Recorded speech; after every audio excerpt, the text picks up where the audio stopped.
प्रणाम। आप देखने लगे हैं Golgappe channel. Please subscribe to the channel और बेल बटन पे क्लिक कीजिए। तो आज का स्टोरी शुरू करते हैं। नेपाल बनाम जेन जी संग्राम। अभी तक तो हम लोग ऑयल पॉलिटिक्स पे, रशियन ऑयल पे बात सुन रहे थे, राइट। अब suddenly from nowhere comes Nepal और उनके प्रधानमंत्री श्री ऑयली जी। तो बड़ा एक सुंदर अच्छा राइम बनता है, ऑयल की राजनीति से ऑयली तक। So back to the topic, Nepal बनाम जेन जी संग्राम, ऑयल की राजनीति से ऑयली तक। तो today when most of the folks woke up in India especially, and since Nepal is in the same time zone, Nepal Bharat के ही टाइम जोन में है, तो बड़ा दुख प्रद न्यूज़ हमें मिला जिसमें 19 बच्चे, जेनजी के बच्चे, जिन्हें अभी अपनी ज़िंदगी में बहुत कुछ करना था, वो अब नहीं रहे, शहीद हो गए। तो क्या है नेपाल में ये सब संग्राम का कारण? तो नेपाल में इन सभी का मुख्य ट्रिगर पॉइंट है सोशल मीडिया पे बैन। ठीक है, नाउ थोड़ा क्रोनोलॉजी यानी समय रेखा में चलते हैं। तो नेपाल की सरकार ने 4 सितंबर 2025 को 26 प्रमुख, 1 2 3 नहीं 26 प्रमुख सोशल मीडिया प्लेटफॉर्म जैसे Facebook, Instagram, WhatsApp, YouTube, x जिसको ट्विटर भी बोलते हैं, लिंक्डइन, मिलाकर 26 ऐसे सोशल मीडिया को बैन लगा दिया, यानी कि इनका टेलीकास्ट नेपाल में नहीं हो सकता है। यह बैन क्यों लगाया गवर्नमेंट ने? क्योंकि सुप्रीम कोर्ट ऑफ नेपाल के आदेश के बाद उनको, गवर्नमेंट को ये इम्प्लीमेंट करना पड़ा। भारत में भी आपको याद होगा, सुप्रीम कोर्ट के कारण के आदेश पर बहुत से ऐसे चीज़ गवर्नमेंट को करना पड़ा जिसके कारण पब्लिक में अनरेस्ट हुई। लेकिन responsibility was not on the supreme court, it was on the governance, कि आप इसको रोक नहीं पाए, आप इसको हैंडल नहीं कर पाए। तो सुप्रीम कोर्ट तो अपना ऑर्डर दे के चला गया, elected body had to face this. तो नेपाल में काइंड ऑफ सिमिलर सिचुएशन हुआ। नेपाल की सरकार ने सुप्रीम कोर्ट के आदेश के बाद, जो 1 साल पहले आदेश आया था, इस प्लेटफॉर्म से स्थानीय रूप से रजिस्ट्रेशन कराने को कहा। So you have to get registered in Nepal as a Nepali entity, and उस पर फिर उससे related the laws, the data privacy, बहुत कुछ, even the revenue sharing, whole lot of things get into the picture when you become a local entity. Registration कराने को कहा। कंपनियां 28 अगस्त तक रजिस्ट्रेशन नहीं करा पाई, इसलिए नेपाल टेलीकम्युनिकेशन अथॉरिटी ने बैन लगा दिया, यानी कि इनका टेलीकास्ट रोक दिया। ठीक है, अब कंपनियां क्यों नहीं कराएं उस पर हम लोग बाद में बात करेंगे, या तो इस एपिसोड में या फिर नेक्स्ट एपिसोड में। बैन के बाद विदेशों में भी नेपाल की खबर चर्चा में आई। सोशल मीडिया के बैन की वजह से देश के युवा, खासकर जेनजी, अब जेनजी किसको बोलते हैं? तो व्यूअर्स, 16 साल से लेकर 29 साल के उम्र के युवा को जनरेशन जी यानी जनरेशन जेड वाले युवा बोलते हैं। यही युवा हैं जो देश को आगे लेकर जाएंगे। वो अभी हमारे स्कूल में हैं, कॉलेजेस में हैं, अपने शुरू के करियर में हैं। ये बहुत प्रोडक्टिव माइंड है, बहुत बहुत फर्टाइल माइंड है। इनको हर देश को बहुत ही प्यार से, बहुत सेंसिटिव वे में इनको हैंडल करना चाहिए। तो इन्होंने विरोध किया, जो सितंबर 7-8 को हिंसात्मक हो गई, पुलिस को गोली चलानी पड़ी और 19 of these young kids died. अब ये तो हो गया क्रोनोलॉजी, मैंने आपको समझाया। अब आप आ जाइए कि ये इसमें मुख्य प्लेयर्स कौन हैं। तो एक तो नेपाल की सरकार, जो मैंने बोला, जिसके मुखिया हैं ऑयली, जो हमेशा चपचपाहट और तेलिए रीजन के कारण फेमस हैं। Like he is very sticky in lot of things. कभी उनको भारत से प्रॉब्लम होती है, कभी वो नेपाल के चाइना के नज़दीक जाते हैं। वो बहुत कुछ एक्सपेरिमेंटेशन किया है। ही इज़ अ कम्युनिस्ट गाय। नेपाल की सरकार और संचार मंत्रालय जिसने नियम बनाए, ये एक प्लेयर हैं। नेपाल टेलीकम्युनिकेशन अथॉरिटी जो बैन लागू करती है। सुप्रीम कोर्ट नेपाल, जिनसे रजिस्ट्रेशन का आदेश दिया गया। उसके बाद कंपनीज पे आ जाइए, जो 26 कंपनियां हैं जिसका मैंने बताया आपको, Facebook, Instagram, WhatsApp, YouTube, X, LinkedIn जैसे वैश्विक कंपनियां। इसमें मैं इसमें मैं टिकटॉक नहीं देख रहा हूँ। Is it because it is China, या 26 में उनका भी नाम है? That I don't know, we have to figure out, but this will be an important research कि टिकटॉक है कि नहीं इस बैन में।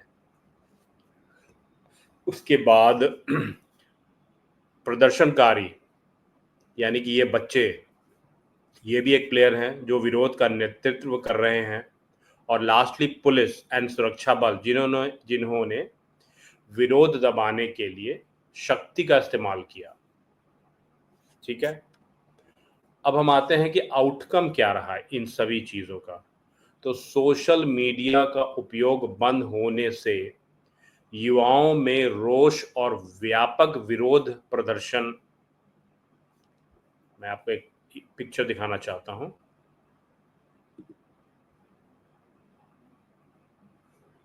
तो सोशल मीडिया का उपयोग बंद होने से युवाओं में रोष और व्यापक विरोध प्रदर्शन के दौरान हिंसा हुई, जिसमें कई लोगों की मौत, कम से कम 19 रिकॉर्डेड हैं, और घायल भी बहुत हुए। कई जगह कर्फ्यू लगी, कई जगह कर्फ्यू और सेना को भी तैनात किया गया। सरकार का कहना है कि बैन फेक न्यूज़। अब सरकार का पक्ष क्या है? सरकार का कहना है कि बैन फेक न्यूज़, जो वी ऑल नो कि फेक न्यूज़ काफ़ी आजकल हर देश को झेलना पड़ रहा है।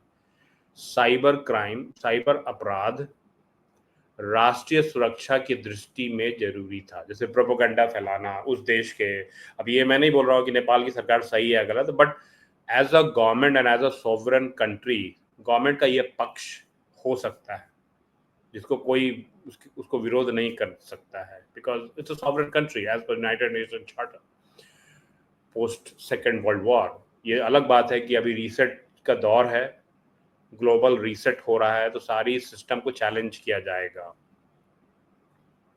ठीक है, इंटरेस्टिंग। देखिए, अभी मेरे रिसर्च टीम ने मुझे अभी अभी बताया कि टिकटॉक जैसे कुछ प्लेटफॉर्म्स बैन से बच गए। ये अलग बात है कि टिकटॉक ने रजिस्ट्रेशन कराया, बट ये सबसे इंपॉर्टेंट बात है कि oily as a prime minister, and TikTok being a Chinese company, and Oily being pro China to the extent where वो इंडिया का जमीन को अपने मैप में दिखाकर, या इंडिया और नेपाल की जो बेटी रोटी का संबंध है उसको पूरी तरह से डिस्ट्रॉय करके वो प्रधानमंत्री दूसरी बार आए, जोड़ तोड़ की राजनीति करके। अब उनको ये नहीं पता है कि जिस चाइना के ऊपर वो भरोसा कर रहे थे, आज वो चाइना और इंडिया का भी रिलेशनशिप सुधर रहा है। So he will have to now create a new space for himself. Digital अर्थव्यवस्था का नुकसान और इंटरनेट ट्रैफिक प्रभावित होना अंडरस्टूड है। युवा वीपीएन आदि तकनीक माध्यम से बैन को छुपाने की कोशिश कर रहे हैं।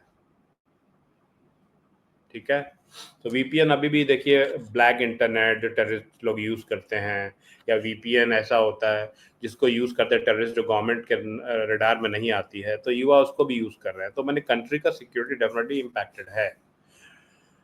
बैन के पीछे की वजह है फेक न्यूज, अफवाहें रोकना, साइबर अपराधों पर नियंत्रण, राष्ट्रीय सुरक्षा, प्लेटफॉर्म का स्थानीय स्तर पर कानूनी अनुपालन सुनिश्चित करना। यह आंदोलन सिर्फ सोशल मीडिया बैन का विरोध नहीं है, बल्कि सरकार में भ्रष्टाचार और तानाशाही के खिलाफ भी है। देखिए कितना प्यार से पहले तो स्टूडेंट को गैदर किया जाता है, फिर उस रीजन के बाद इवेंचुअली रजीम चेंज का बिगर रीजन आता है, विच इज कि भ्रष्टाचार एंड तानाशाही, and this will backfire, this will become a big, sorry not backfire, this will become a big event, क्योंकि अब 19 लोग मर गए, तो अब ये इमोशनल फैक्टर भी इसमें इन्वॉल्व हो गया। अब जेनजी का मुख्य मांग क्या है? सोशल मीडिया प्लेटफॉर्म पर लगे बैन को तुरंत हटाना, भ्रष्टाचार के खिलाफ सख्त कार्रवाई हो। वे नेपाल में राजनीतिक नेतृत्व की भ्रातृवाद यानी नेपोटिज्म और भ्रष्टाचार के खिलाफ आवाज उठा रहे हैं। बहुत कुछ चिढ़ गया क्योंकि नेपाल में नेपोटिज्म है। अभिव्यक्ति की आजादी और स्वतंत्रता की रक्षा, प्रदर्शनकारी इसे तानाशाही या जनता की आवाज दबाने का प्रयास मानते हैं। क्लियर कट डिवीजन है बिटवीन द वे बच्चे सोचते हैं और उनके पेरेंट्स सोचते हैं। न्यायिक और सरकारी जवाबदेही की मांग जो नहीं है नेपाल में, ऐसा बच्चों का सोचना है। सरकार की पारदर्शिता और युवा हितों का सम्मान हो, ट्रांसपेरेंसी वो चाहते हैं, उनके व्यूज की रिस्पेक्ट किया जाए, रोजगार के बेहतर अवसर और आर्थिक सुधार की मांग हो। देखिए जहाँ भी गरीबी बेरोजगारी होगा, ये सब असमानता और ये सब की मूवमेंट्स का फर्टाइल ग्राउंड होता है। कुछ समूह ने सुरक्षा बलों के हिंसा प्रदर्शनकारियों की हत्या की निष्पक्ष जांच की मांग की। अंडरस्टूड है। युवा विभिन्न तरह के सोशल मीडिया डिजिटल हक की सुरक्षा चाहते हैं, जो डिजिटल फ्रीडम की दिशा में महत्वपूर्ण है। ठीक है, अब यह प्रदर्शन केवल सोशल मीडिया बैन के विरुद्ध नहीं है, बल्कि व्यापक रूप से भ्रष्टाचार, असमानता और लोकतांत्रिक अधिकारों की रक्षा के लिए है। यह आंदोलन विशेष रूप से जेन जी के बच्चों का, जो 1995 से 2010 के बीच में जन्मे बच्चे हैं, उनके द्वारा नेतृत्व दिया गया है इस मूवमेंट को। Stop corruption not social media उनका टैगलाइन है। Stop corruption not social media. अब देखिए मेरे रिसर्च ने एक बहुत ही मार्के वाली बात बताई। आई am not sure if many channels have covered that. जो वर्तमान नेपाल है, पहले तो वो हिंदू राष्ट्र था, राजतंत्र था, with all its poverty and everything, it was a stable country, बहुत शांत प्रिय देश था नेपाल।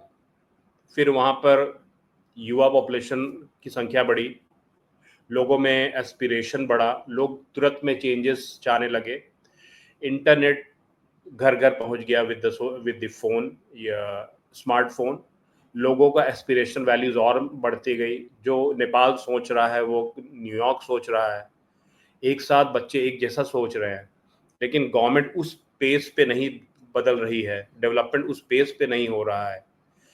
जुडिशरी एकदम अपने अलग ही महल में बैठी हुई राजाओं की तरह डिसीजन दे रही है।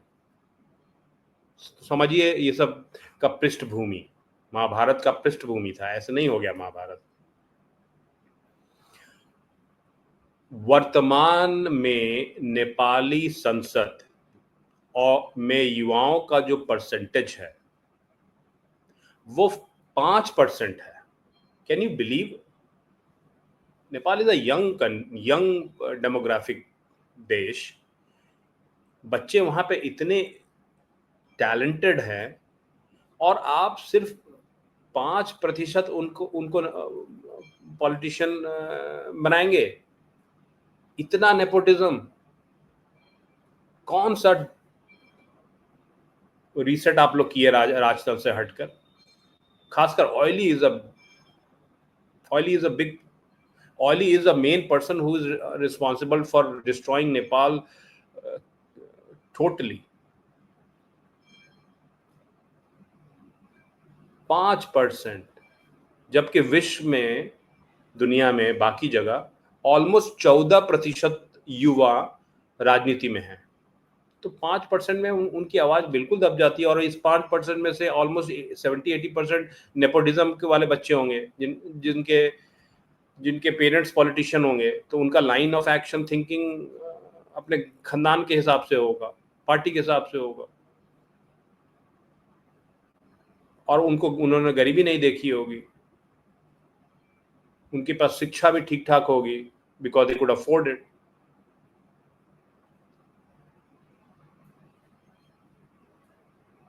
सो युवाओं के लिए राजनीतिक नेतृत्व अवसर सीमित है, खासकर कानूनी आयु सीमाओं के कारण। प्रांतीय और संघीय चुनाव के लिए न्यूनतम एज 25 है। वाई 25 है? इलेक्शन वोट देने का राइट अगर आप 18 और 21 कर रहे हैं, तो आप न्यूनतम एज 25 क्यों रखेंगे भाई? इनफैक्ट हर देश को ऐसा सोचना पड़ेगा अब। Why not even in America? Why not even in India and Europe? In all the country, जब 18 साल या 21 साल एक एज को आप मान लीजिए कि वो उनका ड्रिंकिंग एज है, ड्राइविंग एज है, या अगर आप सनातनी हैं तो उस समय में वो वानप्रस्थ जीवन शुरू कर सकते हैं, वानप्रस्थ जीवन में गृहस्थ जीवन शुरू कर सकते हैं, तो उस एज को ही इलेक्शन उनके एलिजिबिलिटी माना जाए। राजनीतिक दलों में युवाओं को सक्रिय रूप से शामिल करने में असमर्थता और आधिकारिक पदों पर उनकी कम उपस्थिति एक बड़ी बाधक है। सोच ही नहीं चेंज होगा फिर नेशन का। हालांकि हाल के चुनाव में युवाओं की भागीदारी वृद्धि देखी गई है, जैसे 2022 के स्थानीय प्रांतीय एवं संघीय चुनाव में कुछ युवा उम्मीदवारों की संख्या बढ़ी है, बट ये बहुत नेग्लिजिबल है। युवाओं को पार्टियों में केवल सहायक भूमिका, लाइक झोला ढोते रहो, तक सीमित रखने की प्रवृत्ति है, जबकि वे नेतृत्व की भूमिका में अधिक सक्षम और इच्छुक हैं। सो अ नेशन जिसको आगे बढ़ना है, अपने युवाओं को उस तरह से उनको रिस्पॉन्सिबिलिटी देना पड़ेगा। इसके लिए संस्थागत सुधारों की जरूरत है, and it applies to every country of the world. युवाओं के लिए रोजगार सृजन, उद्यमिता को बढ़ावा, तकनीकी और व्यावसायिक शिक्षा को प्राथमिकता देना वाली नीतियां चाहिए। सो बेसिकली एक टिपिकल डेवलपमेंट के लिए जो चीज चाहिए उसका डिमांड है। आज के युवा आंदोलन जैसे सोशल मीडिया बैन के खिलाफ जेनजी का प्रदर्शन युवाओं की बढ़ती राजनीतिक जागरूकता और बदलाव की मांग को दर्शाते हैं। I have met many people. अभी मैं एक ग्रुप में था कुछ समय पहले, ये भारत के मेरे बहुत अभिन्न मित्र हैं लोग, डेफिनेटली वो दूसरे प्रांत से हैं। वहां पे सभी लोग सॉलिड पॉलिटिकल व्यूज के गुरु हैं, लेकिन ग्रुप में जब आते हैं तो बोलते हैं oh we are apolitical, और ऑफेंडेड हो जाते हैं नॉर्मल चीज पे पॉलिटिकली, समझ रहे हैं? तो और उसका कारण ये है कि ये जो 50+ जो लोग हैं, जो अपने आप को ए पॉलिटिकल हम लोग बोलते हैं, and I included, we have to now give the बागडोर टू द यंग पीपल। हमें, चूंकि हम लोगों ने इस देश को बनाया है, मोस्ट ऑफ द पीपल जो कॉलोनियल एरा से निकले, और जो वो कंट्री जो कॉलोनियल एरा की शिकार थी, उसको बनाने में काफ़ी मेहनत लगा। तो जो एंसेस्टर्स हैं, जो हम लोग का जनरेशन है, हमारे पेरेंट्स का जनरेशन है, they take pride in making that nation. तो they just don't want to give it to the youth. वो जो झंडा को पास ऑन करने का है, वो थोड़ा इमोशनल हो जाता है। उनको लगता है कि शायद ये अभी परिपक्व नहीं है। ये एक डबल एज सोर्ड है। इस पे मैं एक तरफ से स्टैंड नहीं लूंगा, क्योंकि देश बहुत मुश्किल से बनता है, बट अगेन देश को चलाएगा कौन, उसको जिएगा कौन? यही यूथ जिएंगे। तो आप उनको बचपन से ऐसा बनाइए कि वो आपके हिसाब से वो फिट हो जाए इस रोल में, जब वो 18 साल या 21 साल के हों। तो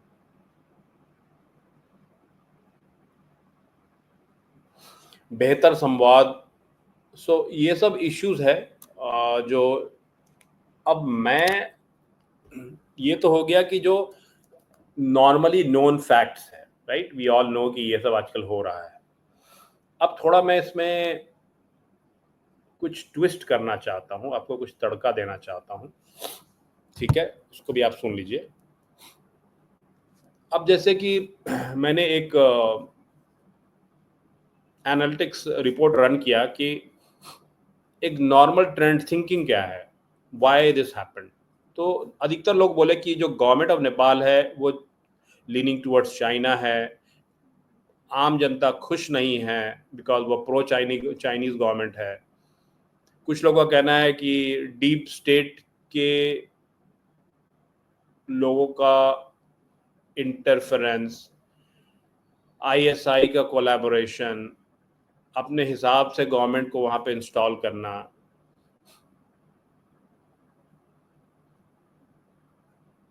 कुछ लोगों का कहना है कि 500 मिलियन आए, कभी आप बांग्लादेश का सुनते हैं, कभी आप नेपाल का सुनते हैं, कुछ तो पकड़ा है, बट क्या पकड़ा है वी डोंट नो।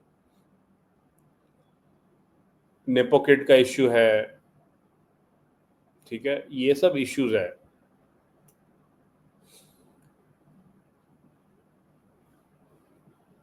जो इंपॉर्टेंट पार्ट निकल के आ रही है फ्रॉम एनालिसिस कि क्या नेपाल बीइंग अ हिंदू राष्ट्र जिसकी बहुत सोच, सेंसिटिविटी, खान पान भारत से मिलती है, जो बहुत गुना बड़ा देश है, क्या ये इस चैनल का कॉपीराइट व्यूज है गाइस, इसको ध्यान से आप सुनिएगा। कोई भी चैनल इसको कॉपी कर रहा है तो प्लीज गोलगप्पे को आप मेंशन करें। क्या नेपाल को एक लेबोरेटरी की तरह यूज किया जा रहा है because of the similar demographic people, जो कि majority Hindu, with the help of ISI and other deep state to do a regime change? क्योंकि भारत में भी काफी कुछ ट्राई किया गया, फ्रॉम किसान रैली मूवमेंट से लेकर the Khalistani movement, so many movements, so many आंदोलन, but India is such a excuse me, such a big अजगर कि वो एक्साइटेड नहीं होता। इंडिया नाग नहीं है, फट से वो फन नहीं उठाता है। वो इतना बड़ा अजगर है कि आप उसको मारते रहिए, करवट लेके इधर उधर सोते रहेगा, because it's a very very heterogeneous country. इसलिए भारत नहीं टूट सकता है, ये होमोजीनियस है ही नहीं सोच में। और इतनी वैरायटी को एक साथ होमोजीनियस बनाना, अभी वो ना वैसा कोई सिस्टम पैदा हुआ है, ना वैसे सिस्टम को पैदा होने की औकात है इन नेक्स्ट 100 ईयर्स।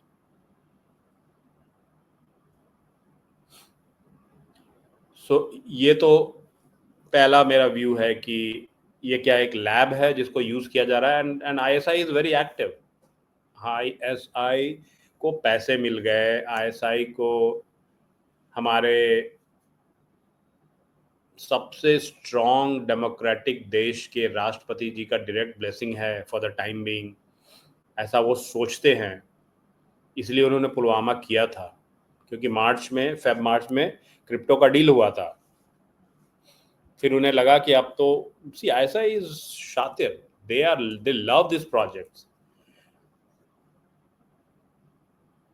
दूसरा, मैंने आपको बताया कि नेपाल में यूथ का पार्टिसिपेशन 5% से कम है, वेरएज दुनिया में 14% है, जो कि बहुत ही चिंता वाला विषय है। Nepal should have fix this problem.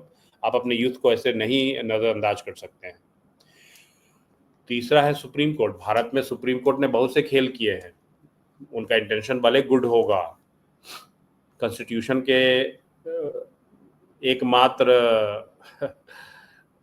Guardian वही बन बैठे हैं, लेकिन वो गार्डियन से ज़्यादा अब वो एग्जीक्यूटिव बन गए हैं, वो गवर्नमेंट से काम करवाने लगे हैं without understanding the sensitivity when it comes to the larger majority issues like mandir, right? And due respect to all my Muslim friends, भाई हम यहाँ पर हिंदू मुस्लिम नहीं कर रहे हैं, आप अपना पक्ष रख रहे हैं इन अ डेमोक्रेसी और हिंदू अपना पक्ष रख रहे हैं, ठीक है, कोई भी चीज़ को अब दबा के नहीं रखा जा सकता, तो बेटर एक बार बात हो जाए। तो उस बात में सुप्रीम कोर्ट ऑफ इंडिया और सुप्रीम कोर्ट ऑफ नेपाल क्या स्टैंड लेती है, बहुत साल पुरानी बात हो गई, अब इस पे क्या बात करना, अब कितना पीछे जाएंगे, all those type of bullish statement comes from the judiciary.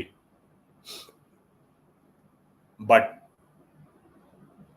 there are a lot of issues जो उससे भी पुराना है, उस पर वो फट से टाइम ले लेते हैं, इंटरेस्ट ले लेते हैं. तो they have to be also very careful of the decision which they are passing. आप ब्लैक एंड व्हाइट में नहीं देख सकते हैं ना, ये सिविलाइजेशनल देश है. तो जिस तरह से हम माइनॉरिटीज के प्रति rightly so we should be very sensitive. उनको पहले आप उस तरह से तैयार करें, उनको जोड़े. उसी तरह से आप मेजॉरिटी के प्रति भी ओवर सेंसिटिव होना पड़ेगा, वरना आप उस रोलर में, जैसे वो क्रिकेट मैदान में जो रोलर चलता है ना पिच को बराबर करने के लिए, मेजॉरिटी इज अ रोलर, आप दब जाएंगे. आपको समझना पड़ेगा दोनों पक्ष. ये नेचर है, ये मैं खुद क्रिएट नहीं कर रहा हूँ. This is the law of physics, this is the nature. Roller चलेगा तो घास पतवार दबेंगे. अब वही घास पतवार मेजॉरिटी हो गए, बड़े बड़े बरगद पेड़ हो गए, तो रोलर नहीं चलेगा, फिर वहां बुलडोजर चलेगा, फिर वहां कुछ और चलेगा. तो ये द्वंद्व चलते रहेगी. You have to understand this is physics. I am not quoting anything new.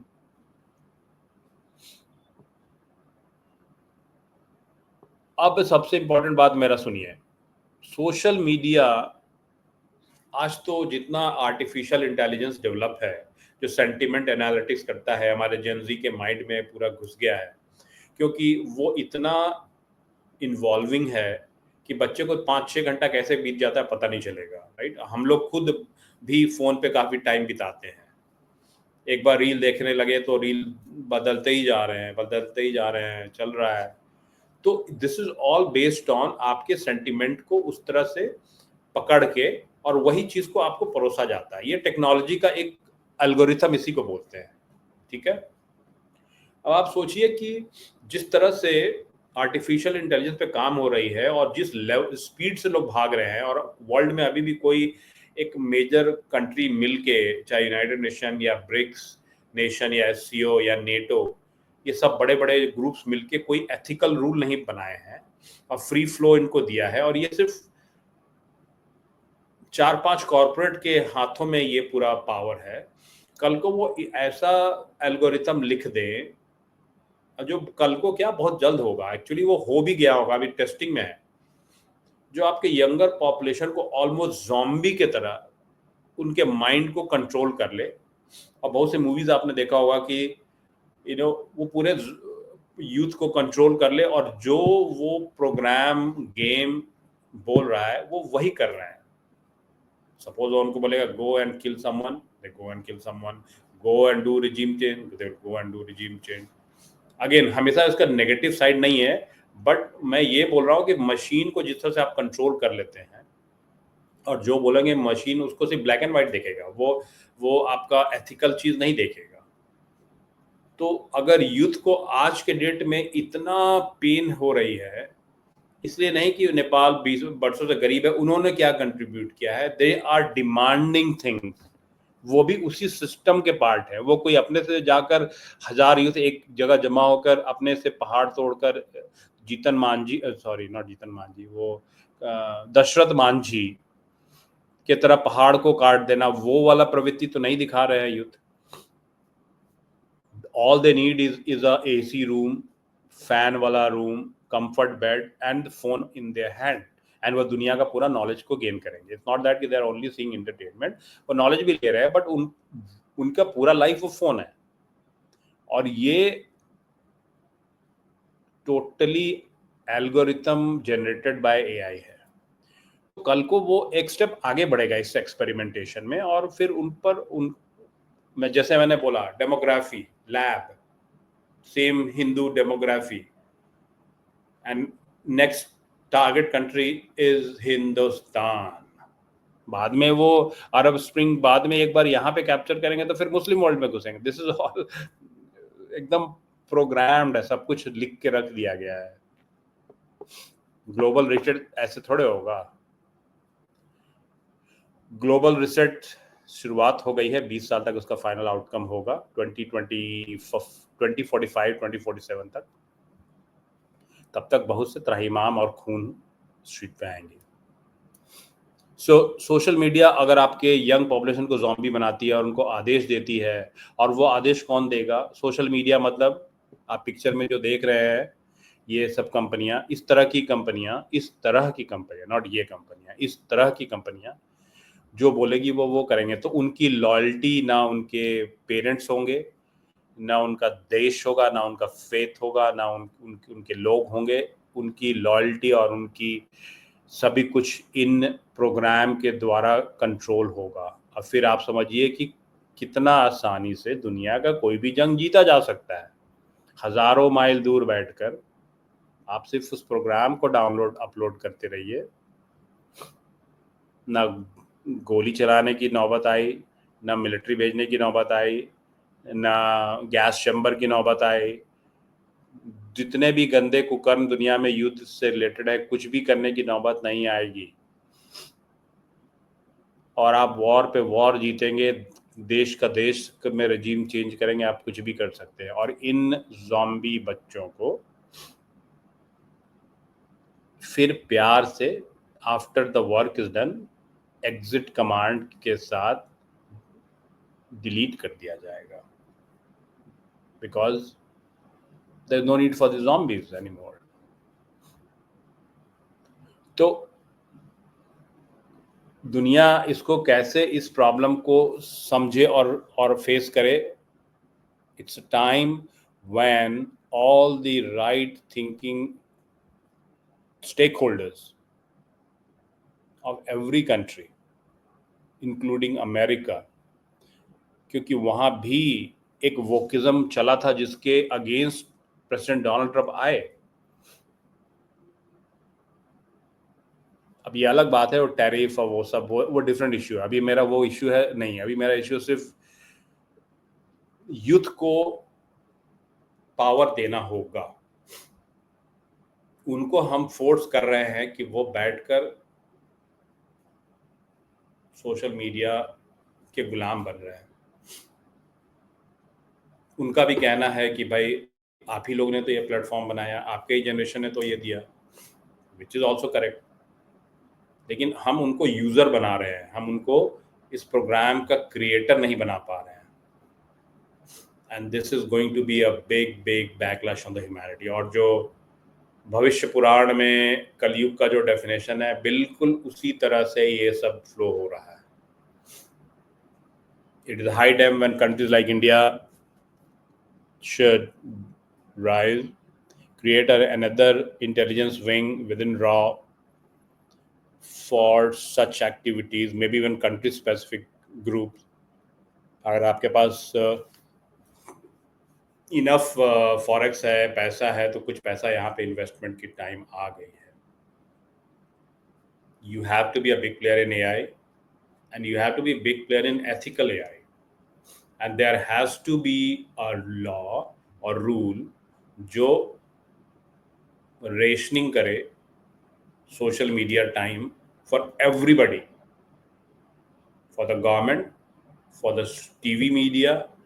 वो रात दिन नहीं परोस सकते हैं वो सब चीज, वो खुद न्यूज क्रिएट करे, and also the youth population. It's not going to be an easy war, but if you don't do it, it's a losing battle. देखते रहिए गोलगप्पे, और प्लीज सब्सक्राइब कीजिए। We will be watching Nepal very closely. Thank you very much.